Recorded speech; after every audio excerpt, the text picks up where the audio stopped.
এই নাজমাকে আপনাদের চিনে রাখা উচিত। একটু ভালোভাবে দেখেন, এই নাজমা ও একজন ডাইনি, একজন রাক্ষসী। মাত্র ১০০ টাকার কারণে ৯ মাস বয়সে একটি শিশুর মুখ থেকে সে অক্সিজেন খুলে নেয়, যার ফলে শিশুটি মারা যায়। ৯ মাস বয়সে একটি শিশুর মুখ থেকে অক্সিজেন খুলে নেয়, যার ফলে শিশুটি মারা যায় মাত্র ১০০ টাকার কারণে। এই নাজমা সে একজন ডাইনি, রাক্ষসী।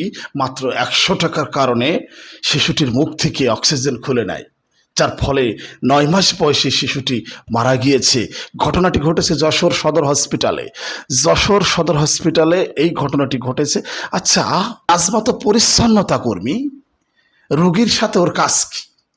নাজমাও তো পরিচ্ছন্নতা কর্মী, রোগীর মুখ থেকে কি ও মাস্ক খোলার ক্ষমতা রাখে? নাজমাও তো পরিচ্ছন্নতার কাজ করবে, রোগীর সাথে ওর কাজ কি? এই প্রশ্ন আপনাদের কাছে। সত্যিকার অর্থে বাংলাদেশের সদর হসপিটালগুলোর চিকিৎসা ব্যবস্থার এতটা অবনতি হয়েছে যে এরকম হাজারো হাজারো নাজমা রয়েছে, ডাইনি নাজমা রয়েছে, যাদের কালো থাবায় অনেককে অকালে প্রাণ হারাতে হয়। দেখেন, এই যদি হয় বাংলাদেশের সদর হসপিটালগুলোর অবস্থা, তাহলে সাধারণ মানুষগুলো চিকিৎসা নিতে যাবে কোথায়? দেখেন, মাত্র ১০০ টাকার কাছে ৯ মাস বয়সী ওই শিশুটি হেরে গেল। আধুনিক বিজ্ঞান বলছে, একজন মা যখন সন্তান জন্ম দেয়, একসাথে শরীরের ২৭টা হাড় ভেঙে গেলে যে পরিমাণ কষ্ট অনুভূত হয়, তার চেয়েও বেশি কষ্ট পেয়ে একজন মা একজন সন্তান জন্ম দেয়।